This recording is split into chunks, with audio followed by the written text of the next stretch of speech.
ಕರ್ತನಿಗೆ ಶುಭಗಳು, ನಿಮ್ಮೆಲ್ಲರಿಗೆ ಶುಭಗಳು. ಚೆನ್ನಾಗಿದ್ದೀರಪ್ಪ? ಎಪಿಸಿ ಬರೆದ ಪತ್ರಿಕೆ 2ನೇ ಅಧ್ಯಾಯ 1ನೇ ವಚನ. ಆತನು ಅಪರಾಧಗಳ ಮತ್ತು ಪಾಪಗಳ ದಶೆಯಿಂದ ಸತ್ತವರಾದ ನಿಮ್ಮನ್ನು ಬ್ರತಿಕಿಸಿದನು. ನಾವೆಲ್ಲರೂ ಏನ್ರಿ ಪಾಪ ಮಾಡಿ ಅಪರಾಧಗಳ ದಶೆಯಿಂದ ಸತ್ತವರಾಗಿದ್ದಾಗ ನಿಮ್ಮನ್ನು ಸಹ ಬ್ರತಿಕಿಸಿದನು. ಶಿಲುಬೆ ಹತ್ತಬೇಕಾಯಿತು, ರಕ್ತ ಸುರಿಸಬೇಕಾಯಿತು. ನಿರೀಕ್ಷಣೆಯಿಂದ ನಾವು ಎದುರು ನೋಡಿದರೆ ವಿಜಯವನ್ನು ನಮ್ಮದಾಗುತ್ತೆ. ಸಂತೋಷವು ಸಮಾಧಾನವು ನಮಗಾಗುತ್ತೆ. ಏಕೆಂದರೆ ಅಪರಾಧಿಗಳು ಮತ್ತು ಪಾಪಗಳ ದಶೆಯಿಂದ ಸತ್ತವರಾಗಿದ್ದಾಗ ನಮ್ಮನ್ನು ಸಹ ನೀತಿವಂತರಾಗಿ ಎಣಿಸಲ್ಪಟ್ಟಕ್ಕೆ ಬ್ರತಿಕಿಸಿದನು. ಬೈಬಲ್ ಹೇಳುತ್ತೆ, ನೀತಿವಂತನೂ ಇಲ್ಲ, ಒಬ್ಬನೂ ಇಲ್ಲ.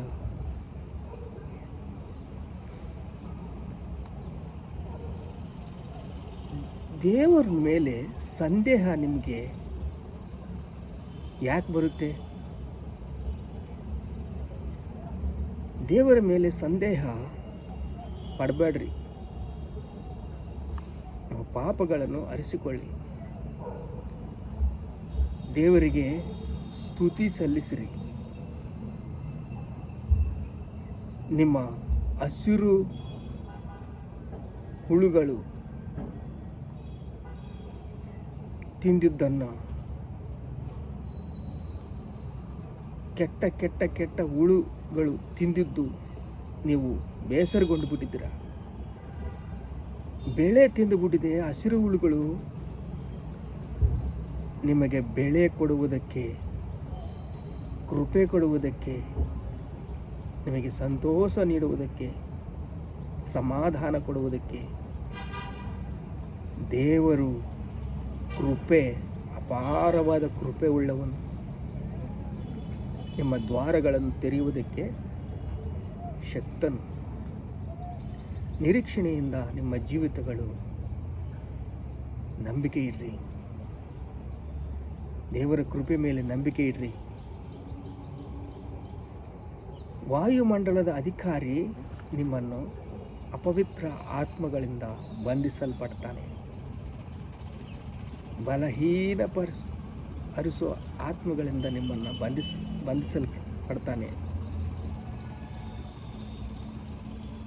ಕೆಟ್ಟ ಕೆಟ್ಟ ಆಲೋಚನೆಗಳು ನಿಮಗೆ ತರ್ತಾನೆ ಹೃದಯದಲ್ಲಿ. ಅವು ನಿಮ್ಮನ್ನು ಎಷ್ಟು ಬೇಸರಗೊಳಿಸ್ತವೆ ಅಂದರೆ, ನೀವು ನಂಬಿಕೆ ಮಾತ್ರ ಬಿಡ್ರಿ.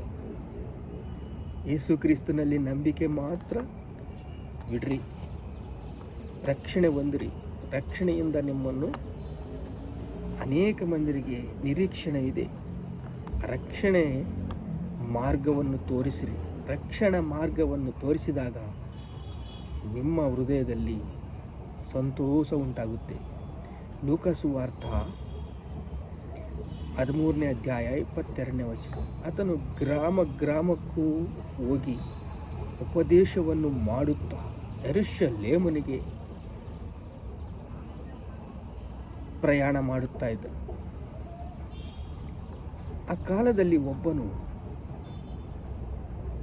ಸ್ವಾಮಿ, ರಕ್ಷಣೆ ಹೊಂದುವುದಿಲ್ಲ, ಎಲ್ಲ ಜನರು, ಸ್ವಲ್ಪ ಜನರೇ ರಕ್ಷಣೆ ಹೊಂದ್ತಾ ಇದ್ದಾರೆ, ಯಾಕೆ ಅಂತ ಕೇಳಿದನು. ಆತನು ಅವರಿಗೆ, ಇಕ್ಕಟ್ಟಾದ ಬಾಗಿಲಿನಿಂದ ಒಳಕ್ಕೆ ಹೋಗುವುದು ಬಹು ಸ್ವಲ್ಪ ಜನರೇ,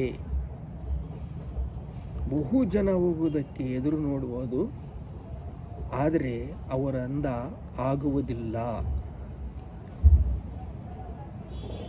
ರಕ್ಷಣೆ ಸ್ವಲ್ಪ ಜನ ಯಾಕೆ ತಗೊತಾರೆ ಅಂತ ಹೇಳಿದರೆ, ಇದರಲ್ಲಿ ಶ್ರಮೆ ಇದೆ, ಕಷ್ಟ ಇದೆ, ನೆಮ್ಮದಿ ಇದೆ, ಆನಂದವಿದೆ, ಸಂತೋಷವಿದೆ, ಸಮಾಧಾನವಿದೆ. ಆದರೆ ನಿಮ್ಮ ಹೃದಯಗಳು ಪಾಪಗಳನ್ನು ಬಯಸಬೇಕು. ಸ್ವಲ್ಪ ತಿಳ್ಕೋಬೇಕು, ನನ್ನ ಶಕ್ತಿಯಲ್ಲ, ನನ್ನ ಬಲವಲ್ಲ, ನೀತಿವಂತನಿಲ್ಲ, ಒಬ್ಬನೂ ಇಲ್ಲ. ಎಲ್ಲರೂ ಪಾಪ ಮಾಡಿ ದೇವರು ಅನುಗ್ರಹಿಸುವ ಮಹಿಮೆಯನ್ನು ಪಡೆಯದೇ ಹೋಗಿದ್ದಾರೆ. ಆದರೆ ಯೇಸು ಕ್ರಿಸ್ತನ ರಕ್ತ ಸುರಿಸಿದಿಂದ ಶಿಲುಬೆ ಮೇಲೆ ಮೃತ್ಯುಪಟ್ಟನು.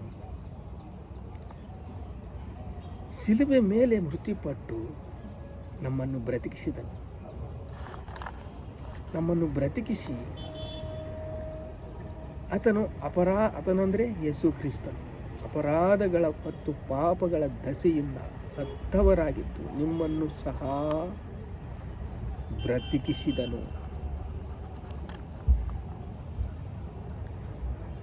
ಸ್ವಲ್ಪ ಜನರೇ ಯಾಕೆ ರಕ್ಷಣೆ ಹೊಂದ್ತಾರೆ?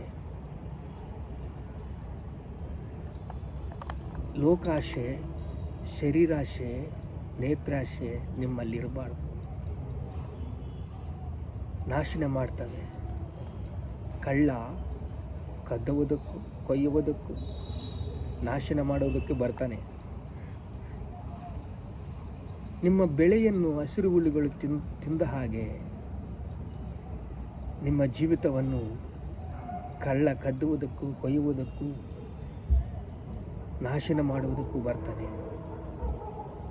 ದೇವರ ಮೇಲೆ ಸಂದೇಹವಿಡಬೇಡ್ರಿ. ರಕ್ಷಣೆ ಹೊಂದುವವರಕ್ಕೆ ಸಹಾಯ ಮಾಡಿರಿ, ದಾರಿ ತೋರಿಸ್ರಿ, ಹಾದಿ ತೋರಿಸ್ರಿ. ಒಳ್ಳೆಯದನ್ನು ಮಾಡಿರಿ, ಒಳ್ಳೆಯದನ್ನೇ ದೇವರು ಮಾಡ್ತಾರೆ. ಯೇಸು ಕ್ರಿಸ್ತನ ಕ್ಷಮಾಪಣೆ ಕೋರಿದರೆ, ಕ್ಷಮಿಸಪ್ಪ ಏಸಪ್ಪ ನನ್ನನ್ನು ಕ್ಷಮಿಸು ಅಂತ ಯೇಸು ಕ್ರಿಸ್ತನನ್ನು ಕ್ಷಮಾಪಣೆ ಕೇರಿದರೆ ರಕ್ಷಣೆ ಹೊಂದುವಿರಿ. ಇಂದಿನ ದಿವಸ ನಿಮಗೆ ರಕ್ಷಣೆ ಬೇಕಂದರೆ ಯೇಸು ಕ್ರಿಸ್ತನನ್ನು ಪ್ರಾರ್ಥಿಸಬೇಕು, ಬೇಡ್ಕೊಳ್ರಿ, ಅರಿಕೆ ಮಾಡಿರಿ, ನಿಮ್ಮ ಪಾಪಗಳನ್ನು ಬಯಸ್ಕೊಳ್ರಿ.